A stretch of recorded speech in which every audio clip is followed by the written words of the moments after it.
Hello बच्चों, admission of a partner में आज हम लोग एडजस्टमेंट ऑफ कैपिटल में थर्ड केस देखेंगे, जो कुछ नहीं आपके फर्स्ट और सेकंड केस का ही क्यूमुलेटिव एक केस बना दिया गया है, जिसमें आपको new partners capital as well as adjustment of old partner capital करनी होती है। तो बच्चों, केस हमारा फर्स्ट और सेकंड का ही मिला जुला है, जिसमें आप लोगों को दोनों चीज फाइंड आउट करनी है। You will be able to find the new partner capital and as well as the adjustment of the old partner's capital on the basis of finding the total capital of the firm and then उसको distribute करेंगे new PSR में। तो case तो बड़ा simple है, एक illustration करके देखते हैं इसका। बच्चों, केस देखते हैं। हमारे पास बैलेंस शीट गिवन है जिसमें ए और बी पार्टनर है 3:2 के। The capital is fixed at 10,000। General reserve है, वर्कमैन कंपनसेशन फंड है। ओके, असेट्स गिवन है, प्रोविजंस हम लोगों को गिवन है डेटर्स में से। नाउ एडजस्टमेंट की तरफ देखें तो प्रोविजन फॉर डाउटफुल डेट हमको इंक्रीज करने हैं 2000 से, ठीक है। The value of land and building increase, so revaluation account की चीज़ें गिवन है। अब worker being injured in the factory, okay, claim आया है 2000 का और फंड्स हमारे पास सफिशिएंट हैं। C bought in as a share of goodwill 10,000, okay. The capital of A and B will be adjusted by opening cash account, okay. जो settlement होगा वो कैश अकाउंट में होगा, not in their current account. Last जो adjustment है that is C would bring for the cash as would make his capital equal to 20% of the total capital. जो last case हम लोगों ने किया था, सिमिलर केस है, उसमें हम लोगों ने adjustment of old partners capital के बेसिस पे किया था। इसमें हम लोग total capital of the new firm में देखेंगे। So you have to prepare revaluation account, partners capital account and balance sheet of the firm after C's admission. Case simple है, हम लोगों ने पहले किया भी हुआ है, तो इसको क्विकली हम लोग देखते हैं। तो बच्चों, जल्दी से रिवैल्यूएशन अकाउंट बनाते हैं। तो पहला एडजस्टमेंट है, provision for doubtful debt would be increased by 2000, okay. By 2000 इसका मतलब है कि रिवैल्यूएशन अकाउंट में आने वाला अमाउंट गिवन है हमको, सो हम लोग लिखेंगे to provision for doubtful debts, that is 2000 by 2000 है। इट मींस नाउ जो 1000 रुपए का हम लोगों को प्रीवियस डाउटफुल डेट गिवन है दैट इज 1000। इसका मतलब यह है कि हम लोगों ने फॉर्मूला देखा हुआ है कि न्यू माइनस ओल्ड होता है बच्चों। तो अगर हम लोगों को 2000 लाना है और 1000 प्रीवियस है, इट मींस न्यू का अमाउंट 3000 ही हो सकता है, तभी हम लोगों के पास डाउटफुल डेट्स 2000 रुपए के इंक्रीज हो जाएंगे। Now the value of debtors is given 12,000, तो हम लोग यहीं पर को कर लेते हैं इसको।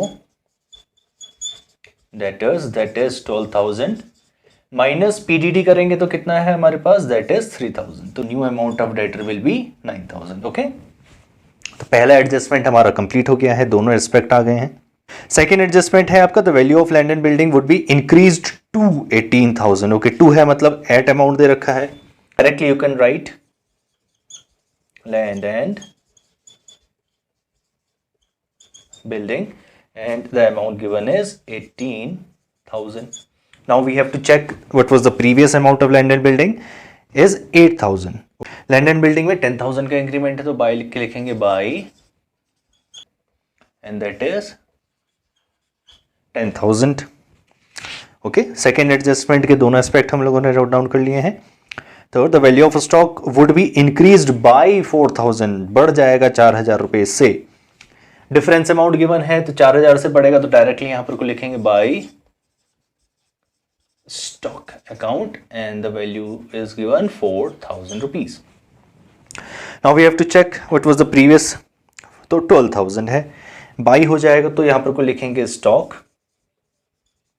and 12,000 plus 4,000 becomes 16,000. So current value of stock is 16,000.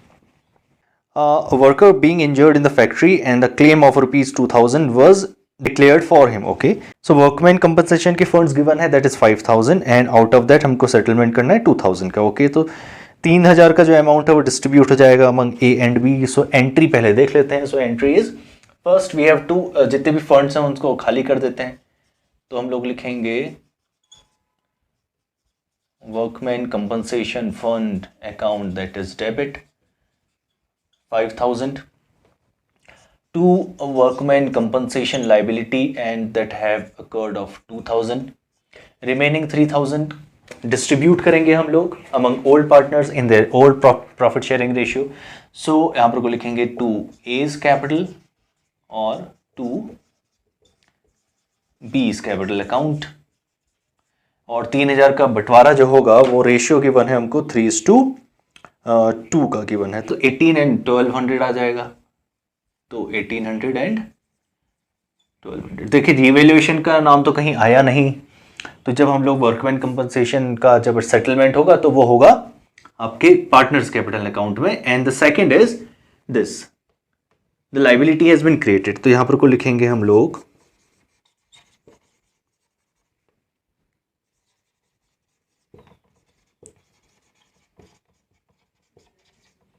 Okay. So workman compensation liability has increased, ये नई लायबिलिटी आ गई है हमारे पास, दैट इज 2000 रुपीज का, ठीक है। Now moving on to our fourth, we have done fifth C. अच्छा, goodwill का है तो रिवैल्यूएशन से इसका कोई लेना देना नहीं है अभी, तो रिवैल्यूएशन को हम लोगों को क्लोज करना पड़ेगा और फाइंड करेंगे कि रिवैल्यूएशन का प्रॉफिट हो रहा है। यस, प्रॉफिट हो रहा है, दैट इज 14,000, टैली अमाउंट आ गया। और जो 12,000 का है, this is my balancing figure, so I will write and transferred to A's and B's capital account, okay. तो बताइए 12,000 को अगर हम लोग 3:2 में करेंगे तो कॉमन वैल्यू आ गई 5, और ये हो जाएगा आपका 70, 200 एंड 4800। हाँ, तो यहाँ पर को क्या लिखेंगे, 12,000। सो रिवैल्यूएशन डन हो चुका है। अब देखते हैं कि वर्किंग नोट में और हम लोग क्या क्या करते थे शुरू से लेके आखिर तक, और उनकी ज़रूरत तो हमको पढ़नी है, तो जल्दी से उनको भी कैलकुलेट कर देते हैं। So we have old PSR, we have the incoming partner share, that is given percentage 20% है, तो इसका मतलब किस तरह लिखा जाता है 20% को, इसी तरीके से तो हम लोग बोलेंगे कि 1/5 शेयर के लिए C is coming in the form, ठीक है। अब हम जल्दी से निकालते हैं कि उनका प्रॉफिट शेयरिंग रेशियो नया वाला क्या होगा। न्यू PSR निकालने के लिए अगर कुछ चीज़ गिवन नहीं है तो कैसे निकालेंगे, सबसे पहले let the profit be 1 and remaining partner share हम लोग निकाल देते हैं। तो सबसे पहले माइनस कर देंगे कि इनकमिंग पार्टनर शेयर कितना है, तो हमारे पास रिमेनिंग पार्टनर्स शेयर आ गया 4/5। Now this 4/5 will be distributed among A and B, तो नया प्रॉफिट शेयरिंग रेशियो निकाल लेते हैं। ये A का हो गया, ये B का हो गया एंड C का हो गया, ठीक है। A का है 3/5, B का है 2/5, इसको मल्टीप्लाई कर देंगे रिमेनिंग पार्टनर शेयर से, दैट इज 4/5। सो न्यूमरेटर अलग से मल्टीप्लाई हो गया, डिनोमिनेटर अलग से मल्टीप्लाई हो गया, 12/25, 8/25, और ये तो आ रहा है हमारा 1/5 के लिए। सो इसका बेस अगर हम लोगों को करना है तो 5/5 से देखना पड़ेगा मल्टीप्लाई करके, दैट इज 5/25। तो हम बोलेंगे न्यू PSR कितना है हमारे पास, 12:8:5, ओके। वर्किंग नोट नंबर 1 में हम लोग क्या क्या लिखते थे, न्यू PSR हम लोगों को पता चल गया, equals to 12, 8 and 5, okay. So new PSR पता चल गया, सेक्रीफाइसिंग पता चल गया, मैंने बताया था when nothing specific regarding sacrifice is given in the question, तो ओल्ड को ही हम लोग सेक्रीफाइस मान लेते हैं ज्यूम करके। These two information is given, ये हमने निकाल लिया, और अब हम लोग पार्टनर्स के कैपिटल अकाउंट बनाते हैं और इस क्वेश्चन को फिनिश करते हैं। चलो बच्चों, पार्टनर्स कैपिटल अकाउंट हम लोग देखते हैं किस तरह बनाया। तो हमारे पास ये तो गिवन था, तो जिस चीज में गिवन था मैं उसको ब्लू से मार्क कर दे रहा हूँ, दिस इज गिवन आइटम, मैंने लिख दिया। प्रीमियम फॉर गुडविल का अमाउंट भी हम लोगों ने डिस्ट्रीब्यूट कर लिया था सेक्रीफाइसिंग रेशियो निकाल के, तो 10,000 का डिस्ट्रीब्यूशन 6 एंड 4 में हम लोगों ने कंप्लीट कर दिया। जनरल रिजर्व्स हम लोगों को पता है कि ये इम्प्लाइड एडजस्टमेंट की तरह होते हैं, ये भी हमको करना ही होता है, तो ये हमारा ओल्ड PSR में हो गया, दैट इज 3:2 में 9 एंड 6 हमारा 15,000 का सेटलमेंट हो गया। वर्कमैन कंपनसेशन फंड हमारे पास आया था और हम लोगों ने 3,000 को डिस्ट्रीब्यूट कर लिया था, 1,800 एंड 1,200। रिवैल्यूएशन का प्रॉफिट हम लोगों ने डिस्ट्रीब्यूट कर दिया, ठीक है। नो, ये वर्किंग नोट के आइटम हैं, ये तीनों जिसमें मैंने स्टार लगाया हुआ है, ठीक है। अब इसको निकालने के लिए हमारे पास क्या होता है कि हम लोग टोटल कैपिटल को फाइंड आउट करते हैं। टोटल कैपिटल फाइंड आउट करने के लिए हम लोग क्या करेंगे, एडजस्टमेंट निकालेंगे जितना भी है इनके पास। तो ये एक जो लाइन ड्रॉ कर रहा हूं मैं, यहां पर तक हम बोल सकते हैं कि ये एडजस्टमेंट है आपका, ठीक है। इसको टोटल करेंगे, दोनों पार्टनर की कैपिटल को निकालेंगे और उसको रेसिप्रोकल कर देंगे पार्टनर शेयर से, तो देखते हैं कितना आ रहा है। तो 10 + 6 15, 15 9 24 एंड दिस बिकम्स 9, तो कितना आ गया 34,000। अब देखिए बी का देखते हैं, तो 10 24 5 26,000, तो ये आ गया 26,000। ये वर्किंग नोट का जगह मेरे पास नहीं है तो मैं यहाँ कर रहा हूँ, आप अपने वर्किंग नोट में ही करिएगा। इसको अगर टोटल करें तो दिस बिकम 60,000। ओके, 60,000 को इनके रिमेनिंग पार्टनर शेयर में रेसिप्रोकल कर देंगे तो 5/4 होता है। ये 5 क्या है, ये टोटल डिस्ट्रीब्यूशन है फॉर्म का, और 4 क्या है, ए और बी का पार्ट है। तो अगर देखेंगे तो कितना आ जाएगा, दैट इज 15 एंड 15 5 जा कितना आ गया 75,000। तो total capital of the firm we have found कि 75,000 होनी चाहिए। इसका मतलब ए बी और सी को तीनों की कैपिटल जोड़ देंगे नई कैपिटल को तो वो 75,000 बननी चाहिए। अब हमको पता है कि total capital of the firm को न्यू पीएसआर में डिस्ट्रीब्यूट करना पड़ेगा। तो ये हो गया ए का पार्ट, ये हो गया बी का और सी का। तो हम लोग लिखेंगे 75,000, तीनों जगह यही लिखेंगे, इसी का डिस्ट्रीब्यूशन होगा इन देयर न्यू पीएसआर। तो 12, 8 एंड 5 यही इनका रेशियो था, डिवाइडेड बाय 25 डिवाइडेड बाय 25। तो 25 से अगर एक कॉमन वैल्यू निकाल ली जाए तो आ रहा है 3000। Now 3000 multiply by 12 becomes 36,000 and इसको 3 से करेंगे तो दैट इज 24,000 और इसको 3 से करेंगे तो दैट बिकम्स 15,000। तो हम लोगों को पता चल गया कि भाई इनकी नई कैपिटल कितनी होनी चाहिए, जो आप डायरेक्टली यहाँ पर को बैलेंस शीट में जाके लिख सकते हैं, that is 36, 24 and 10,000।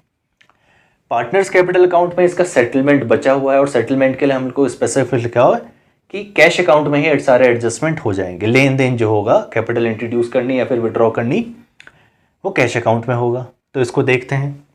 Balance carry down में आप डायरेक्टली न्यू कैपिटल आप जाके लिख सकते हैं। तो 36, 24 एंड 50, ठीक है। अब हम लोगों को ये पता है कि ए की करंट कैपिटल होनी चाहिए 36,000 और उसका एडजस्टेड कैपिटल हो रही है 34,000 जो हमने देखी थी। तो अभी भी 2,000 का जो डेफिसिट है उसको फुलफिल करना पड़ेगा। तो अगर हम एंट्री बनाए तो क्या लिखेंगे, cash to A is capital account, और उस एंट्री को अगर हम लेजर पोस्टिंग करेंगे तो इसी तरह हमको दिखता है कि 2000 उसने इंट्रोड्यूस किया हुआ है, तो 2000 का हमारा अमाउंट आ गया, ठीक है। ए का सेटलमेंट हो गया। बी का हमारे पास गिवन था कि 26,000 का एडजस्टेड अमाउंट आ रहा था, तो जो दोनों में से बड़ा होता है वो हमको लिखना होता है दोनों तरफ, तो 26 लिख लिया। उसकी कैपिटल रिक्वायरमेंट केवल 24,000 की थी, तो हम लोगों ने बोला कि इस 2000 को हम लोग वापस भेज देते हैं। तो एंट्री क्या आएगी बताओ, बीस कैपिटल अकाउंट टू कैश, तो हम लोगों की लेजर पोस्टिंग भी हो गई 2000 की, और इसी एंट्री में हम लोगों ने 15,000 को भी सेटल कर दिया। It means the capital introduced by C, जो वो कैश एक्स्ट्रा लेके आता वो 15,000, तो हम लोगों ने इसको बना दिया ना। अब मैं ये आप लोगों के लिए इसको रब कर रहा हूँ, दिस ब्लू लाइन, इसका मतलब अब ये नॉर्मल हो गया आपका। तो आपने इस तरीके से पार्टनर्स कैपिटल अकाउंट बनाया और इसको यहाँ पर को पोजीशन कर दिया। वर्कमैन कंपनसेशन लायबिलिटी हमने पहले लिखी थी, क्रेडिटर्स को 10,000 करके 87,000 की हम लोगों ने टैली अमाउंट लायबिलिटी तरफ का निकाल दिया। डेटर्स का हम लोगों ने देख लिया था 9,000 आ रहा। Land and building we have already done, stock we have already done. Plant and machinery का कुछ भी नहीं था तो प्लस माइनस कुछ भी नहीं करना था, 10,000 as it is we have written. Cash account की 9,000 की पुरानी वैल्यू गिवन थी, 15,000 जो वो कैपिटल लेके आया, 10,000 जो वो पीएफजी लेके आया, 10,000 ए की कैपिटल और 2,000 माइनस हो रहा है क्योंकि बी अपनी कैपिटल लेके जा रहा है। तो टोटल एडजस्टेड कैश अकाउंट कितना आ गया 34,000 का। इसको भी टोटल करेंगे तो कितना आ गया हमारे पास 87,000 का। तो बैलेंस शीट हमारी टैली हो चुकी है। इस केस के रिगार्डिंग या फिर प्रिसाइडिंग दो हमारे जो केसेस हैं उसके रिगार्डिंग कुछ क्वेश्चंस हैं, इनको प्रैक्टिस करिए। लास्ट 2 केसेस बचते हैं, बड़े इंपॉर्टेंट हैं, तो अंटिल देन स्टडी।